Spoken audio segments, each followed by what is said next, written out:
낡은 갈색 수첩이 하나 있었습니다. 겉은 닳아서 가죽이 벗겨져 있었고 모서리는 둥글게 닳아 있었어요. 수첩 마지막 장에는 단 한 줄만 적혀 있었습니다. 그 한 줄을 본 순간 방 안의 공기가 얼어붙었어요. 장모가 쓰러진 날 자식들이 가장 먼저 꺼낸 말은 어머니의 건강이 아니었습니다. 그리고 15년을 곁에서 지킨 사위에게는 이렇게 말했어요. 넌 남이잖아. 그 수첩에는 대체 무엇이 적혀 있었을까요? 그리고 남이라고 불렸던 그 사위는 왜 끝까지 떠나지 않았을까요? 오늘 이야기는 가족이라는 이름 아래 살아있는 사람들이 마음에서 영감을 받아 재구성한 창작 이야기입니다. 살아보면 피보다 진한 것이 있고 가족보다 더 가족 같은 사람이 있습니다. 오늘은 그런 이야기를 함께 나눠보려 합니다. 겨울 새벽 1시 대학병원 중환자실 복도였습니다. 소독약 냄새가 진하게 깔려 있었고 형광등 불빛이 유난히 차가웠어요. 벽에 기대어 잠든 보호자들 사이로 한 남자만 서 있었습니다.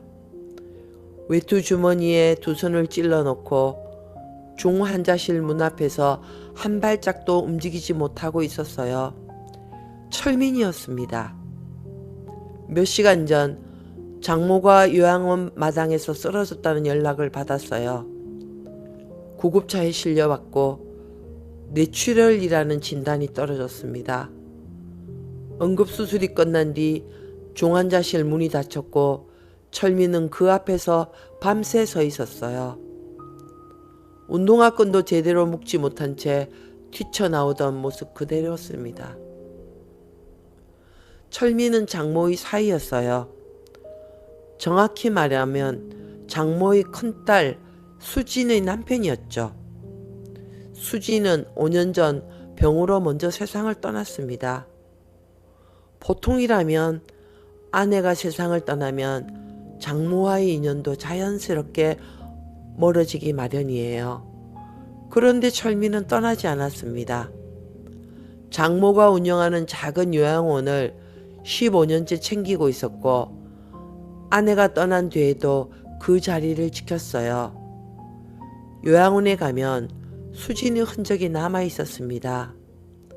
수진이 심은 마당 화단, 수진이 고른 식당 커튼, 장모 곁을 지키는 일이 곧 아내 곁에 머무르는 일이었어요. 복도 끝 비상구 옆 의자에 앉아 있었습니다. 등을 벽에 기대자 온몸의 힘이 빠지는 것 같았어요. 눈을 감으면 몇 시간 전 장면이 다시 떠올랐습니다. 구급차 뒷문이 닫히던 소리, 들것 위에서 꼼짝 않던 장모의 얼굴, 산소 마스크 너머로 보이던 파르스름한 입술, 눈을 떠도 풍경은 달라지지 않았어요. 하얀 벽, 소독약 냄새, 중환자실 문 위에서 깜빡이는 빨간 불. 5년 전에도 이런 복도에 앉아 있었습니다. 그때는 수진이었어요. 같은 냄새, 같은 불빛, 같은 기다림. 다만 그때는 손을 잡아줄 사람이라도 있었습니다. 새벽 2시가 넘어서야 장모의 아들 상진이 나타났습니다. 코트에서는 술 냄새가 났어요. 이어서 둘째 딸 미라도 도착했죠. 철민은 자리를 비켜주며 장모의 상태를 설명했습니다. 상진은 고개를 끄덕이며 듣는 듯 했어요. 처음에는 걱정하는 표정이었습니다. 수술은 잘 된 거예요? 물었고 철민이 의사 설명을 전하자 한숨을 내쉬었어요. 하지만 그 한숨이 채 가시기도 전에 상진이 꺼낸 다음 말은 전혀 다른 이야기였습니다. 의사 말 들어보니까 회복이 오래 걸릴 수도 있다는데요. 상진은 주머니에 손을 넣은 채 벽에 기대며 말했어요. 미라가 바로 받았습니다. 요양원은 누가 봐요? 지금 빈 채로 두는 거예요? 상진이 고개를 끄덕이며 말했죠. 솔직히 정리 방향을 잡아야죠. 철민은 귀를 의심했습니다. 중환자실 안에서 장모가 기계 소리에 의지해 숨을 쉬고 있었어요. 그런데 문 바로 밖에서 폐업 이야기가 오가고 있었습니다. 어머니 의식도 못 찾으셨는데 그런 이야기를 지금 합니까? 참다 못해 입을 열었지만 목소리가 떨리고 있었습니다. 상진이 돌아봤어요. 그럼 언제 합니까? 누워있는 동안 돈은 누가 내요? 미라가 한 발 앞으로 나오며 팔짱을 꼈습니다. 형부는 빠지세요. 잠깐 멈추더니 존칭을 거둔 목소리로 덧붙였어요. 넌 남이잖아. 복도가 조용해졌습니다. 자판기 앞에서 커피를 뽑던 보호자가 손을 멈추고 이쪽을 봤어요. 남이라는 그 한마디가 가슴 한가운데 박혔습니다. 15년이었어요. 새벽에 보일러를 점검했고 김장철이면 비추를 절였고 장모 생일이면 케이크를 직접 사갔습니다. 어르신들 휠체어를 고쳤고 비 오는 날이면 새는 지붕을 올라가 막았어요. 그 시간이 한순간에 세 글자로 잘려나갔습니다. 철민은 아무 말도 하지 못했어요. 할 말이 없어서가 아니었습니다. 할 말이 너무 많아서 어디서부터 꺼내야 할지 몰랐어요. 상진은 복도 끝에 가서 전화를 걸었습니다. 부동산 관련 통화인 듯 목소리가 낮았어요. 미라는 서류 봉투를 꺼내 운영비 내역을 훑었습니다. 중환자실 앞인데 두 사람의 손에는 병문안 대신 서류가 들려 있었어요. 철민은 천천히 뒤돌아섰습니다. 병원 자동문을 나서자 눈발이 얼굴을 때렸어요. 주차장까지 걸었지만 차 문을 열 수가 없었습니다. 장갑도 없는 손이 추위에 굳은 건지 마음이 굳은 건지 알 수 없었어요. 그냥 서서 중환자실 창문을 올려다봤습니다. 몇 번째 층인지도 모를 그 창 너머에 장모가 누워 있었어요. 그때 주머니에서 전화가 울렸습니다. 요양원 요양보호사 경이었어요. 철민 씨, 상진 씨가 부동산 사람을 요양원에 보냈어요. 목소리가 다급하게 떨렸습니다. 어르신들이 다 불안해하고 있어요. 어떡해요? 철민은 대답하지 못했어요. 전화기를 쥔 손에 눈이 쌓이고 있었습니다. 병원 뒤편 가로등 불빛이 눈발에 번지고 있었어요. 이야기는 1년 전으로 거슬러 올라갑니다. 햇살마루 요양원은 시골 외곽, 논밭 사이에 자리 잡은 작은 시설이었어요. 입소 어르신 20분 남짓이 지내는 곳이었고 건물이 화려하지는 않았지만 마당에는 오래된 감나무가 있었습니다. 여름이면 그 감나무 그늘 아래로 어르신들이 나와 앉았고 겨울이면 식당 창가에 모여 따뜻한 차를 마셨습니다. 그 요양원을 20년 넘게 지켜온 사람이 바로 원장 한영자였습니다. 그런데 이상하게도 이 요양원에는 직원보다 먼저 도착하는 사람이 있었습니다. 철민이었습니다. 철민은 인근 소도시에서 작은 인테리어 업체를 운영하고 있었어요. 현장 일이 많아 늘 바빴지만 출근길이면 꼭 요양원에 먼저 들렀습니다. 수진이 살아있을 때부터 부부가 함께 어머니의 요양원을 도왔고 수진이 떠난 뒤에도 철민은 그 습관을 멈추지 않았습니다. 새벽 6시 철민은 보일러실 문부터 열었습니다. 어르신들 방이 춥지 않은지 확인하고 복도 형광등이 깜박이면 사다리를 가져와 갈았습니다. 고장난 화장실 문고리를 고치고 쌀포대가 배달되면 창고까지 날랐어요. 정수기 필터 교체 시기도 철민이 먼저 챙겼습니다. 누가 시켜서 하는 일이 아니었습니다. 그냥 오래된 습관 같은 것이었어요. 요양보호사 경희는 이 요양원에서 7년째 일하고 있었어요. 영자 원장이 가장 믿는 직원이었습니다. 경희가 출근하면 보일러 점검은 이미 끝나 있었습니다. 철민이 새벽에 먼저 와서 다 해놓은 것이었어요. 한 번은 경희가 현관에서 철민과 마주쳤어요. 철민 씨, 오늘도 벌써 다 하신 거예요? 철민은 장갑을 벗으며 대수롭지 않게 말했습니다. 어르신들 일어나시기 전에 해놔야 편하잖아요. 경희가 웃으며 고개를 저었습니다. 철민 씨는 여기 직원보다 더 자주 와요. 아니, 아들보다 더 자주 오는 사람이에요. 철민은 그냥 웃기만 했습니다. 그 대화를 복도 끝에서 듣고 있던 사람이 있었습니다. 강막내 할머니였어요. 81살, 경도 인지장애 진단을 받은 분이었지만 눈치와 입담만큼은 누구보다 정정했습니다. 요양원 분위기를 살리는 분이었죠. 야, 철민아! 복도를 지나가던 철민이 멈춰 섰습니다. 네, 할머니. 막내 할머니가 휠체어에 앉은 채로 고개를 까딱였습니다. 너는 사위가 아니라 집사예요. 새벽부터 와서 보일러 만지고 전등 갈고 쌀 나르고 원장님이 월급은 주냐? 식당 쪽에서 어르신들 몇 분의 웃음소리가 터졌습니다. 철민은 웃으며 말했습니다. 할머니, 월급은 못 받아도 잔소리는 매일 받잖아요. 막내 할머니가 손사래를 쳤습니다. 잔소리도 정이 써야 하는 거요. 그 말에 식당 안이 다시 웃음으로 채워졌습니다. 그런데 그날 오후 막내 할머니가 복도에서 멈춰 서 있었습니다. 자기 방 앞인데 문을 열지 못하고 있었어요. 경희가 다가가자 할머니가 돌아봤습니다. 여기가 어디야? 목소리가 낯설었어요. 평소의 막내 할머니가 아니었습니다. 경희가 할머니 방이에요 라고 하자 할머니는 몇 초간 멍하니 서 있다가 이내 표정이 돌아왔어요.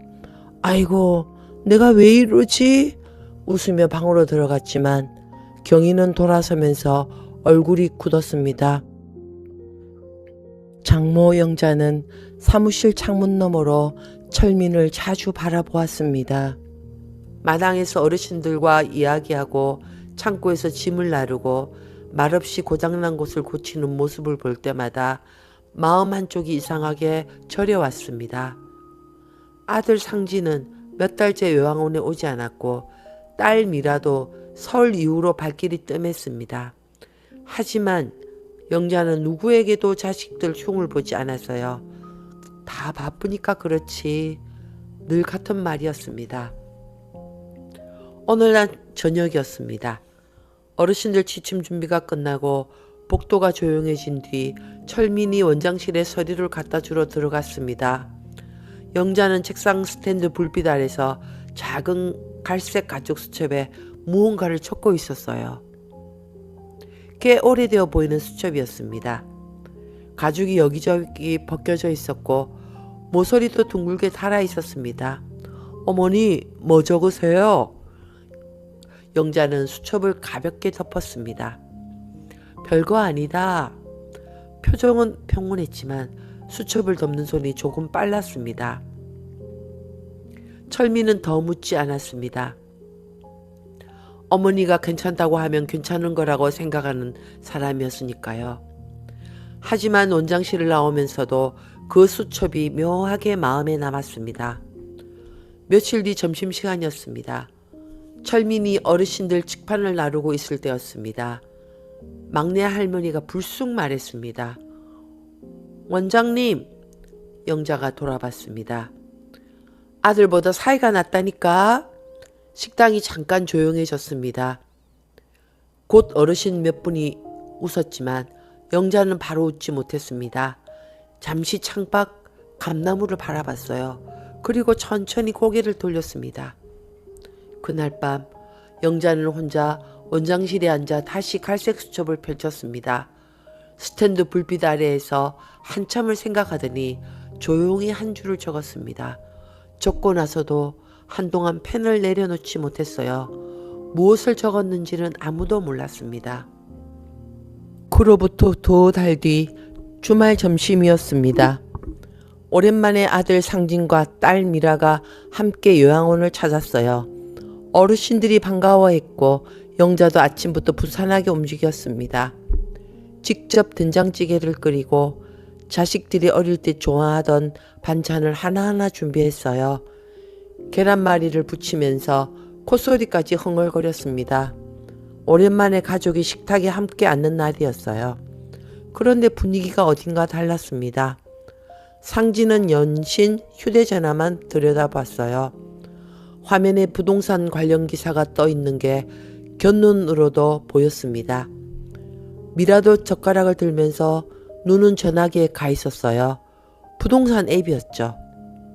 영자가 국그릇을 앞으로 밀어주며 국 식기 전에 먹어라 했지만 두 사람 다 건성으로 고개만 끄덕였습니다. 밥이 반쯤 줄었을 때 상진이 먼저 입을 열었어요. 엄마, 요즘 이 근처 땅값 많이 오른 거 알아? 영자가 국을 떠먹다 말고 아들을 봤습니다. 그게 왜? 미라가 옆에서 거들었어요. 엄마도 이제 좀 쉴 때 됐잖아. 몸도 예전 같지 않고. 젓가락을 내려놓고 본론을 꺼낸 건 상진이었습니다. 요양원 운영을 중단하자는 이야기였어요. 시설을 정리하고 건물과 땅을 처분하면 상당한 금액이 될 거라고 했습니다. 어머니도 이제 편히 쉬시고 자식들도 도움을 받을 수 있다고 했어요. 말은 그럴싸했지만 눈빛은 달랐습니다. 어머니를 보지 않고 미라를 봤어요. 미리 맞춰놓은 이야기라는 게 느껴졌습니다. 나중에 한 사실이지만 상진은 그 무렵 사업자금으로 큰 빚을 지고 있었어요. 미라에게만 살짝 이야기한 모양이었습니다. 급하게 돈이 필요했던 거였어요. 그게 자식으로서의 냉정함을 전부 설명해 주지는 않지만 적어도 그날 식탁에서 상진이 왜 그토록 서둘렀는지는 알 수 있었습니다. 영자의 얼굴이 천천히 굳었어요. 여기 어르신들은 어떡하고? 상진은 가볍게 말했습니다. 다른 요양원 가면 되지. 여기만 요양원이야? 그 말에 영자는 숟가락을 내려놓았어요. 식탁 위에 놓인 손등에 힘줄이 드러났지만 목소리는 단단했습니다. 여긴 돈 벌려고 만든 곳 아니다. 내 인생이다. 상진이 미간에 주름이 잡혔어요. 엄마는 왜 늘 남만 챙겨? 우리한테 해준 게 뭔데? 미라도 목소리를 높였습니다. 우린 가족 아니야? 가족이 먼저잖아. 영자는 대답하지 않았어요.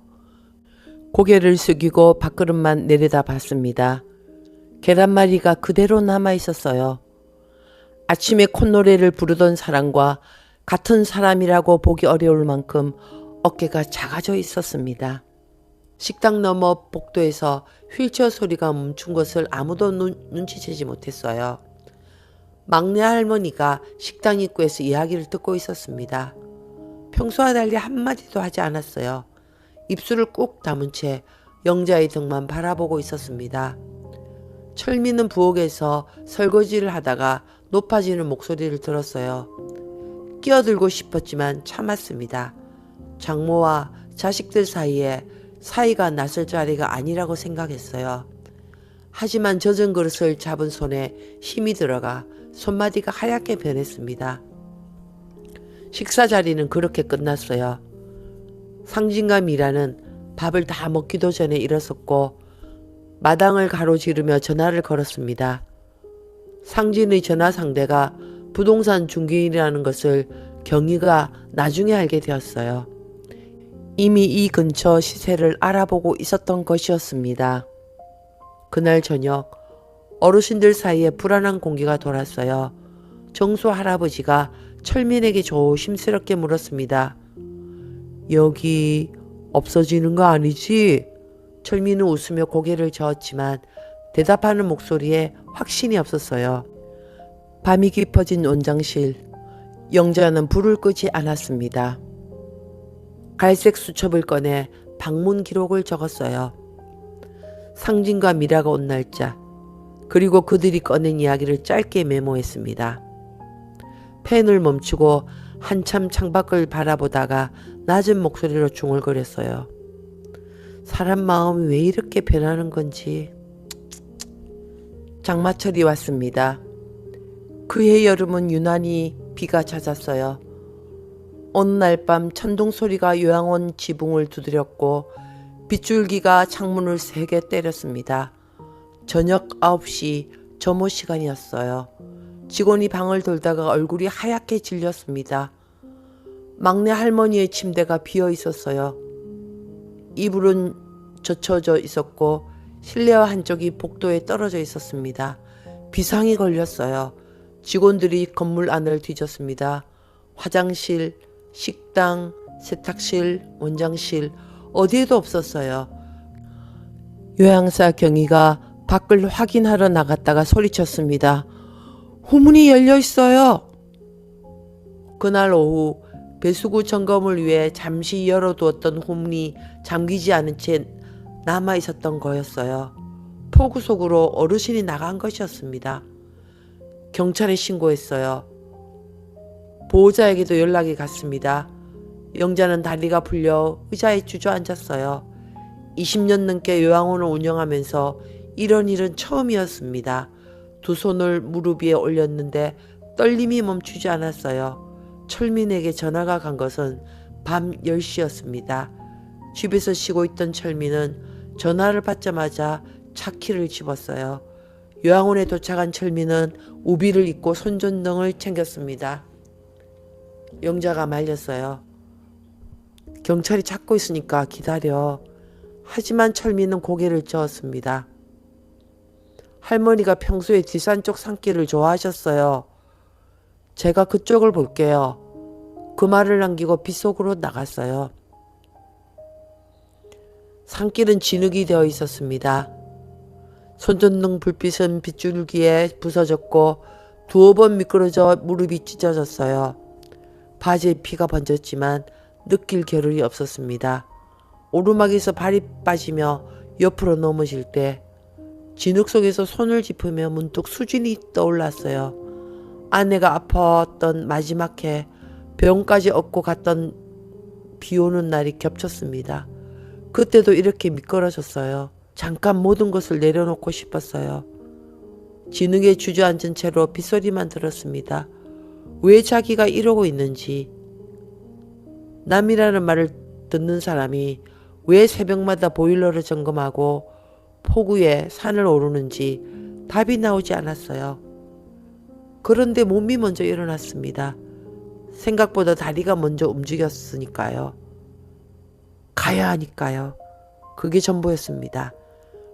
휴대전화 배터리가 20% 아래로 떨어졌어요.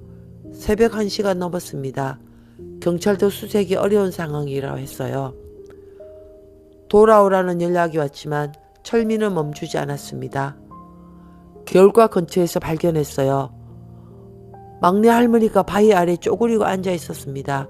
비에 온몸이 젖어 있었고 입술이 파랗게 질려 있었어요. 철민이 다가가자 할머니가 고개를 들었습니다. 우리 엄마가 데리러 온 줄 알았어.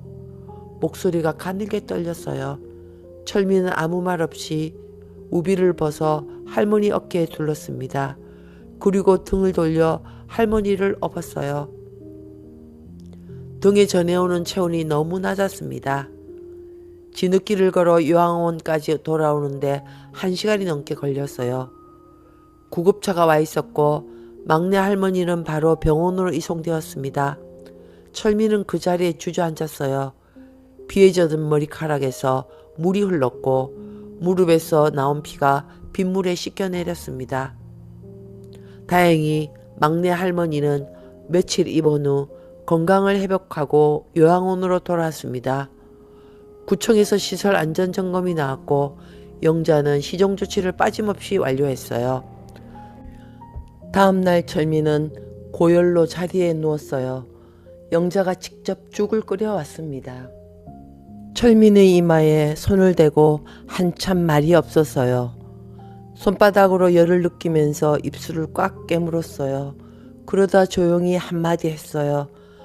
미안하다 철민아. 철민은 이불을 끌어올리며 말했습니다. 할머니 괜찮으시면 됐죠? 그렇게 말했지만 목소리에 힘이 없었어요. 이 사건 이후 요양원에서 배회 감지 시스템이 설치되었습니다. 후문에는 이중 잠금 장치가 달렸고 야간 점호가 한 번 더 추가되었어요. 하지만 그날 밤 철민이 보여준 것은 시스템으로는 대체할 수 없는 것이었습니다.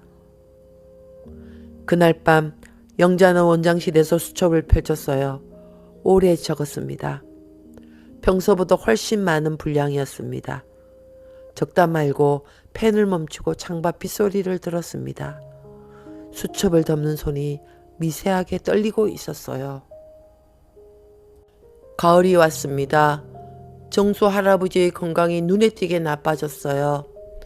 입원과 퇴원을 반복하더니 어느 날 병원에서 연락이 왔습니다. 오늘 새벽 조용히 눈을 감으셨다고 했어요. 요양원이 침울해졌습니다. 어르신들은 말수가 줄었고 직원들 얼굴에 그늘이 졌어요. 막내 할머니는 아침 식사를 앞에 두고 숟가락을 들지 않았습니다. 경희가 조심스럽게 따뜻한 물만 건넸어요. 막내 할머니는 물컵을 받아들고 한참 동안 아무 말이 없었습니다. 장기판을 두고 웃던 사람이 이제 없다는 것을 가장 먼저 느낀 사람이었어요.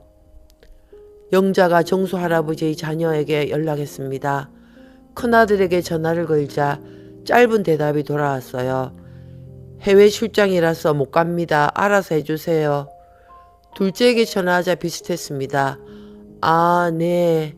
진행해 주시면 감사하겠습니다.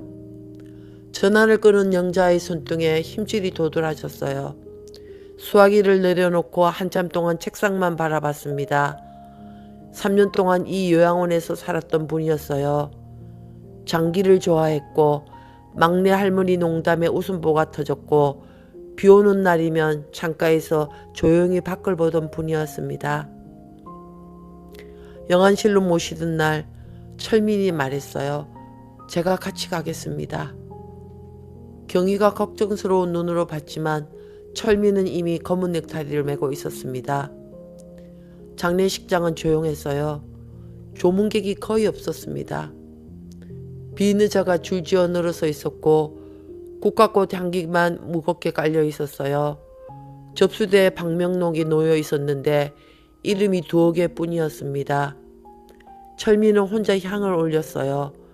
영정 사진 속 정수 할아버지가 웃고 있었습니다. 장기를 익고 나서 짓던 그 웃음과 같은 얼굴이었어요. 마지막 절을 하고 일어서는데 무릎에 힘이 들어가지 않았습니다. 장례 지도사가 물었어요. 가족분이세요? 철민은 잠깐 멈췄다가 대답했습니다. 아닙니다. 가족이라는 두 글자가 유난히 가슴에 저려왔어요. 철민은 끝까지 자리를 지켰습니다. 화장장까지 동행했고 유골함을 안치하는 것까지 함께 했어요. 돌아오는 차 안에서 한참 동안 앞만 바라봤습니다. 라디오도 켜지 않았어요. 신호등에 멈춰섰을 때 핸들을 잡은 손에 힘이 풀렸습니다. 잠깐 눈을 감았어요. 자네는 장기를 참 못 둬. 그 목소리가 귀에 맴돌았습니다. 뒤에서 경적이 울려서야 다시 출발했어요. 요양원에 돌아왔을 때 복도에서 막내 할머니가 기다리고 있었습니다. 휠체어에 앉은 채로 철민을 올려다 봤어요. 친자식도 안 하는 일을 내가 했어. 목소리에 농담기가 없었습니다. 평소의 막내 할머니가 아니었어요. 고개를 돌려 창밖을 봤습니다. 더 이상 말하지 않았어요. 영자는 사무실 창문 너머로 그 장면을 지켜보고 있었어요. 안경을 벗고 창틀에 손을 짚은 채 한참 서 있었습니다. 그날 밤 원장실 불빛이 늦게까지 켜져 있었습니다. 영자는 수첩을 펼치고 오래 적었어요. 몇 장을 넘겨가며 적었습니다. 글을 다 쓴 뒤 펜을 내려놓고 낮은 목소리로 중얼거렸어요. 사람은 마지막에 남는 게 보이는구나. 수첩을 펼쳐놓은 채 한참을 앉아 있었어요. 덮지 못하는 밤이었습니다. 그 다음 이야기가 궁금하시다면 구독과 알림 설정 부탁드려요. 여러분의 구독이 다음 이야기를 만드는 큰 힘이 됩니다. 초겨울이 왔습니다. 새벽 기온이 영하로 떨어진 날이었어요. 햇살마루 요양원 마당에 서리가 내렸고 감나무 가지에 잎이 하나도 남지 않았습니다. 아침 6시 반 출근한 요양보호사 경희가 마당에서 영자를 발견했어요. 서리 위에 쓰러져 있었습니다. 현관 앞에 빗자루가 넘어져 있는 걸 보면 이른 아침에 마당 서리를 쓸다가 쓰러진 것 같았어요. 어르신들이 나오기 전에 미끄럽지 않게 해두려고 했던 모양입니다. 얼굴에 핏기가 없었고 의식이 없었습니다. 경희가 비명을 질렀어요. 원장님, 원장님! 119에 신고가 들어갔고 다른 직원들이 뛰어나왔습니다. 구급차가 왔어요. 철민에게 전화가 간 것은 아침 7시였습니다. 차를 몰고 병원으로 달려갔어요. 운동화도 제대로 신지 못했고 위도 단추가 엇갈려 채워져 있었습니다. 응급실에서 CT를 찍었어요. 뇌출혈이었습니다. 의사가 말했습니다. 바로 수술 들어가야 합니다. 보호자 연락이 필요합니다. 아들 상진에게 전화를 걸었어요. 받지 않았습니다. 3번을 더 걸었어요. 4번째에 받았지만 목소리가 잠에 절어 있었습니다. 뭔데요 아침부터? 철민이 상황을 설명하자 전화 너머로 짧은 침묵이 흘렀습니다. 그리고 상진이 말했습니다. 수술하래요? 그럼 하라고 하세요. 제가 전화로 동의할게요. 딸 미라에게도 연락했지만 통화 중이었습니다. 결국 상진이 전화로 구두 동의를 했고 의료진이 통화 내용을 기록한 뒤 수술을 진행했습니다. 철민은 보호자도 아닌 채 복도에 남겨졌어요. 수술등이 켜지는 순간 문 앞에 서 있는 사람은 철민뿐이었습니다. 보호자란에 이름을 적을 수도 없는 사람이 가장 먼저 와서 가장 오래 서 있었어요. 수술은 4시간 가까이 이어졌어요. 그 사이 철민은 복도 의자에 앉았다 일어서기를 반복했습니다. 자판기에서 커피를 한 잔 뽑았지만 한 모금도 못 마셨어요. 종이컵을 손에 쥔 채 식어가는 온기만 느꼈습니다. 수술등이 켜지고 의사가 나왔어요. 72시간이 고비입니다. 회복 여부는 지켜봐야 합니다. 중환자실 문이 닫혔습니다. 철민은 다시 의자에 앉았어요. 다리에 힘이 없었습니다. 수진을 떠나보냈을 때가 떠올랐어요. 그때도 이런 복도에 앉아 있었습니다. 또 누군가를 보내야 할 수도 있겠구나.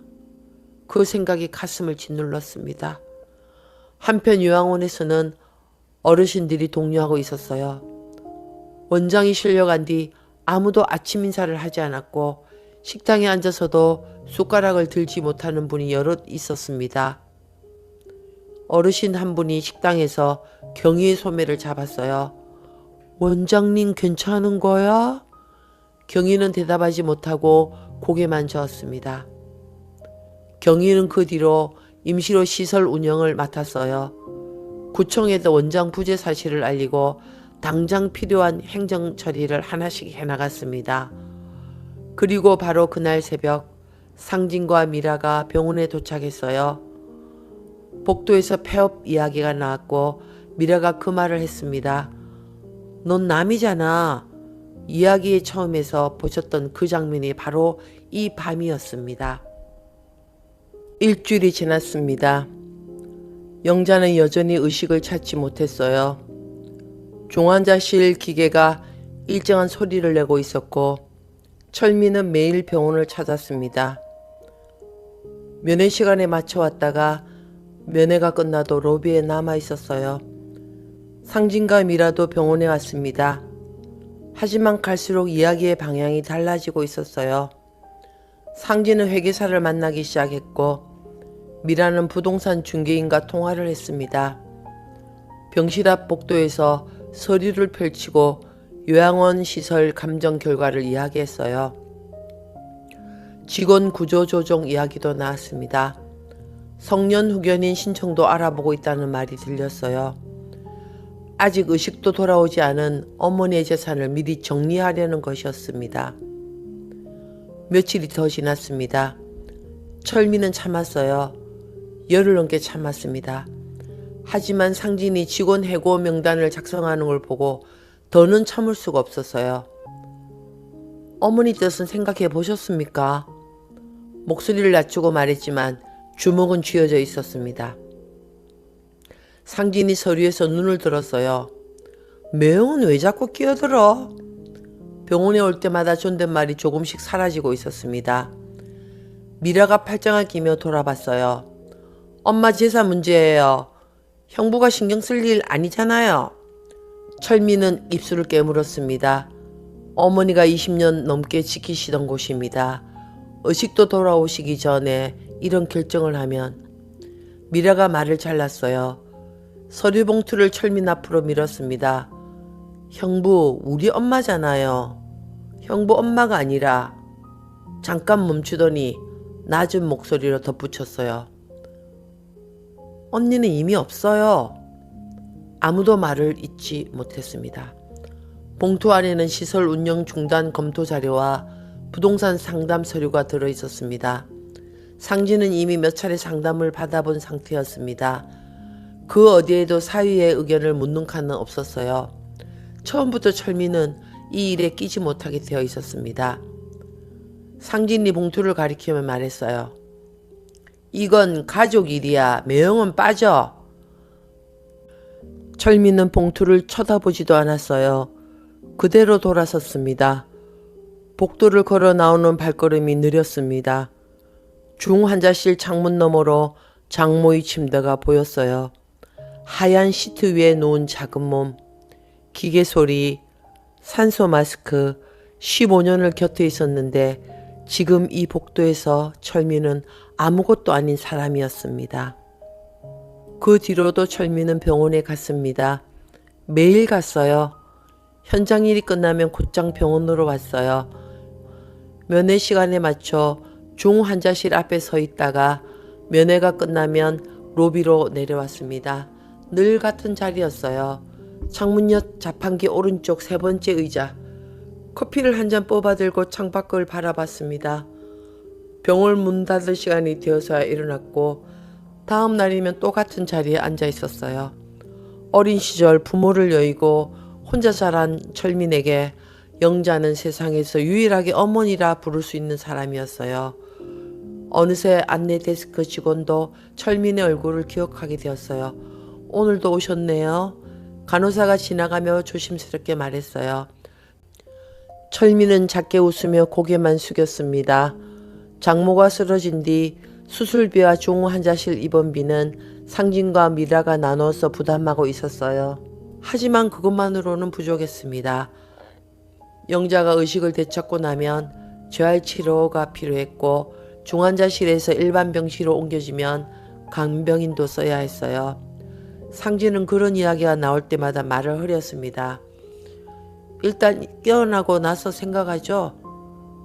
빚을 안고 있는 사람이 더 낼 여유가 없었던 거예요. 미라도 마찬가지였습니다. 입원비만으로도 부담스러운 눈치였어요. 아무도 채워주지 않는 빈자리가 생겼습니다. 철미는 조용히 그 자리를 메웠어요. 간병인 비용을 냈고 나중에 필요할 재활 프로그램도 미리 신청해 두었습니다. 누구에게도 말하지 않았습니다. 수진이 살아있었다면 당연히 했을 일이기 때문입니다. 장모가 알면 부담스러워 하실 것 같았고 자식들에게 말하면 생색처럼 보일 것 같았어요. 그래서 아무 말도 하지 않았습니다. 장모도 상진도 미라도 그 사실을 모르고 있었습니다. 어느 날 밤이었어요. 철민은 병원을 나와 주차장에 앉아 있었습니다. 차 시동을 걸지 못한 지 한참 동안 그대로 있었어요. 대시보드 위에는 수진의 사진이 놓여 있었습니다. 결혼 초 여행에서 찍은 사진이었죠. 철민은 웃고 있는 수진의 얼굴을 오래 바라봤습니다. 문득 수진이 병원에 있던 마지막 달이 떠올랐어요. 그때 영자가 매일 왔었습니다. 새벽 버스를 타고 2시간을 와서 수진의 이불을 여미고 미역국을 데워놓고 저녁 버스로 돌아갔어요. 한 번도 빠진 적이 없었습니다. 수진이 떠나던 날 영자는 딸이 손을 잡고 소리 없이 울었어요. 그리고 장례식이 끝난 뒤 철민에게 이렇게 말했습니다. 철민아, 내가 고생 많았다. 이제 내 인생 살아라. 철민은 그 말을 듣고도 떠나지 못했어요. 장모가 새벽버스를 타고 딸에게 왔던 것처럼 철민도 새벽마다 요양원으로 갔습니다. 받은 것을 돌려주는 거라고. 그렇게밖에 설명할 수 없었습니다. 그러다 천천히 한숨을 내쉬었어요. 나 잘하고 있는 거겠지? 작은 목소리였습니다. 대답해주는 사람은 없었어요. 주차장 불빛만 앞유리에 희미하게 번지고 있었습니다. 그날도 철민은 한참이 지나서야 차를 몰고 집으로 돌아갔습니다. 그리고 다음 날에도 병원에 왔어요. 늘 그랬던 것처럼 창문 옆 자판기 오른쪽 3번째 의자에 앉아서 말입니다. 2달이 더 지났습니다. 영자가 의식을 되찾았어요. 처음에는 눈만 떴고 며칠 뒤에 짧은 단어를 말할 수 있게 되었습니다. 재활병원으로 옮겨 1달을 더 보낸 뒤 휠체어에 앉을 수 있게 되었어요. 의료진은 기적에 가깝다고 했습니다. 언어 회복은 더딘 편이었어요. 긴 문장은 힘들었고 짧은 말을 천천히 이어가는 수준이었습니다. 요양원으로 돌아갈 날이 잡혔어요. 영자의 책상 서랍에서 낡은 갈색 가죽 수첩을 꺼냈습니다. 원장님, 이거 어떻게 할까요? 영자가 수첩을 보고 말했어요. 가져와 봐라. 상진과 미라도 그 자리에 있었습니다. 태원호 요양원 처리 문제를 논의하러 왔는데 영자가 먼저 서명 대신 수첩을 펼쳤어요. 앞부분에는 어르신들의 생일이 적혀 있었습니다.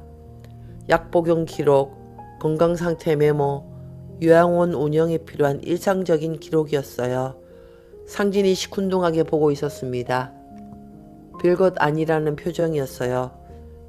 그런데 중간쯤부터 분위기가 달라졌어요. 방문 기록이 있었습니다. 영자가 직접 읽지 않았어요. 수첩을 상진 앞에 내밀었어요. 상진이 받아들고 읽기 시작했어요. 상진, 8개월째 방문 없음. 페이지를 넘겼습니다. 미라, 설 이후 방문 없음.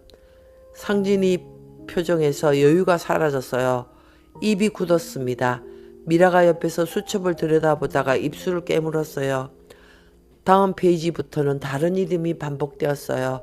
철민, 보일러 수리, 형광등 고체, 쌀포대 운반, 휠체어 수리, 막내 할머니 실종 사건, 정수 할아버지 응급실 동행, 화장장 동행. 이와 같이 모든 사실이 날짜와 함께 꼼꼼히 적혀 있었어요. 1년 넘게 거의 매일이었어요. 상진이 페이지를 넘길 때마다 표정이 변했어요. 처음에는 무표정, 다음에는 당혹, 그리고 점점 고개가 내려갔습니다. 미라는 더 이상 수첩을 보지 못하고 얼굴을 돌렸어요. 상진이 수첩을 넘기는 손이 멈추었습니다. 마지막 장이었어요. 단 한 줄이 적혀 있었습니다. 내가 가장 믿는 사람은 철민이다. 방 안의 공기가 얼어붙었습니다. 아무도 입을 열지 못했어요. 벽시계 초침 소리만 들렸습니다. 그때 문 앞에서 휠체어 소리가 났습니다. 막내 할머니였어요. 직원이 밀어주는 휠체어에 앉아서 원장실 안을 들여다보고 있었습니다. 그 사람 아니었으면 나 죽었어. 목소리가 떨렸지만 또렷했어요. 평소의 막내 할머니가 아니었어요. 상진이 수첩을 내려놓았습니다. 미라는 고개를 숙였어요. 영자는 두 사람을 가만히 바라봤습니다. 아무 말도 하지 않았어요. 말이 필요 없었습니다. 수첩이 전부 말하고 있었으니까요. 며칠이 더 지났습니다. 상진과 미라는 수첩을 본 뒤 바로 변하지 않았어요. 각자 집으로 돌아가서 며칠을 보냈습니다. 수첩보다 더 무거웠던 것은 병원비 정산 서류였습니다. 자기가 밀어낸 사람이 어머니의 강병인 비용을 대고 있었다는 사실 앞에서 상진은 아무 말도 할 수 없었어요. 상진은 퇴근 후 거실에 앉아 텔레비전도 켜지 않은 지 한참을 멍하니 있었다고 했어요. 8개월째 방문 없음이라는 어머니의 글씨가 자꾸 떠올랐다고 합니다. 사업비 때문에 여유가 없다고 스스로를 합리화했지만 빚이 없던 시절에도 자주 오지 않았던 것을 알고 있었어요. 미라는 설 이후 방문 없음이라는 문장 앞에서 이틀을 울었다고 했어요. 그리고 3일째 되는 날 상진이 먼저 미라에게 전화했습니다. 우리가 잘못한 거 맞다. 정말 잘못했어. 햇살마루 요양원 마당에 진달래가 피었습니다. 감나무에 새잎이 돋았고 어르신들이 마당에 나와 햇볕을 쬐고 있었어요.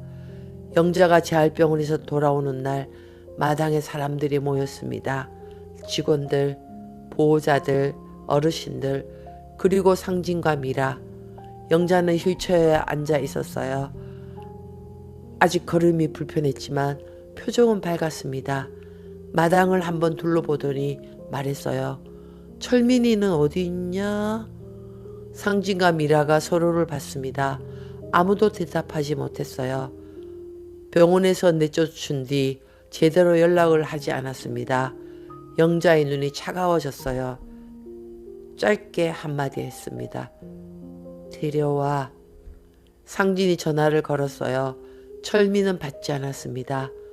결국 미라가 전화했습니다. 길게 울리다가 연결됐어요. 형부, 엄마가 찾아요. 미라의 목소리가 떨리고 있었습니다. 1시간 뒤 철민이 요양원 대문 앞에 나타났어요. 차에서 내리지 못하고 한참을 앉아 있었습니다. 들어가도 되는 건지 확신이 없었어요. 핸들을 잡은 손에 땀이 맺혔습니다. 마당에서 익숙한 목소리가 들렸어요. 야 철민아 뭐하냐 안 들어오고. 막내 할머니였습니다. 철민은 그 소리에 고개를 들었어요. 마당으로 들어서자 영자가 휠체어에서 철민을 바라보고 있었습니다. 그 사이에 밝혀진 것이 있었습니다. 상진이 병원비 정산 서류를 확인하던 중 간병인 비용과 재활 프로그램 비용 일부가 이미 납부된 사실을 알게 되었습니다. 납부자 이름은 철민이었어요. 상진은 그 서류를 한참 동안 내려다봤습니다. 영자가 입을 열었어요. 천천히 한마디씩 이어갔습니다. 철민아. 잠깐 숨을 고르고 말을 이었어요. 고맙다. 짧은 두 마디였지만 그 안에 20년의 무게가 들어있었습니다. 더 말하려고 했지만 목이 메어 있지 못했어요. 대신 철민에게 손을 내밀었어요. 철민은 걸어가서 그 손을 잡았어요. 주름진 손이었습니다. 작은 손이었어요. 하지만 놓치고 싶지 않은 온기가 거기에 있었습니다. 철민은 눈시울이 붉어졌어요. 입을 열었지만 말이 나오지 않았습니다. 그냥 고개를 숙이고 장모의 손을 두 손으로 감쌌어요. 막내 할머니가 울었습니다. 소리를 내지 않으려 했지만 어깨가 들썩였어요. 상진이 다가왔어요. 한참을 망설이다 고개를 숙였습니다. 매형 죄송합니다. 짧은 말이었지만 목이 메어 더 잊지 못했어요. 완전한 화해라고 하기에는 아직 멀었을지 모릅니다. 하지만 그 한마디가 첫걸음이었어요. 미라는 고개를 깊이 숙인 채 입술을 깨물고 있었습니다. 영자가 철민의 손을 놓지 않은 채 고개를 끄덕였어요. 다음에도 내 곁에 꼭 있어라. 마당에 봄바람이 불었습니다. 진달래 꽃잎이 날렸어요. 어르신 한 분이 병상에서 박수를 치셨고 막내 할머니가 코를 풀었고 경희가 웃으며 손뼉을 쳤습니다. 철민은 장모의 손을 잡고 서 있었어요. 그날 영자에게 철민은 비로소 아들이 되었습니다. 오늘 이야기는 여기까지입니다. 이 이야기를 쓰면서 한 장면이 계속 남았어요. 빈 장례식장에서 철민이 혼자 절을 하는 장면이었습니다. 가족분이세요? 라는 물음에 아닙니다 라고 대답했던 그 순간 가족이 아닌 사람이 가족의 자리를 지키고 있었고 가족인 사람은 그 자리에 없었어요. 철민은 남이 맞았습니다. 배우자 사망 후 인적관계는 소멸하니까요. 하지만 이 이야기가 보여주는 건 의무 너머에 있는 것이었습니다. 가족은 피로 정해지는 게 아니라 곁에 남기로 선택한 사람이 만드는 것이라는 걸요. 한국은 초고령 사회에 접어들고 있어요. 부모님의 간병과 노후 문제가 모든 가정에 다가오고 있습니다. 그 무게를 실제로 쥐고 있는 사람은 누구일까요? 며느리일 수도, 사위일 수도, 이웃일 수도 있어요. 이름 불리지 않는 자리에서 버티고 있는 그 사람에게 우리는 어떤 말을 하고 있을까요? 여러분의 삶에서 남이지만 가족보다 더 가족 같았던 분이 계신가요? 그분의 이야기를 댓글로 들려주세요. 여러분이 한 줄이 같은 마음을 가진 누군가에게 위로가 됩니다. 구독과 좋아요는 다음 이야기를 준비하는 큰 힘이 됩니다. 오늘도 끝까지 함께 해주셔서 감사합니다. 사연나무였습니다.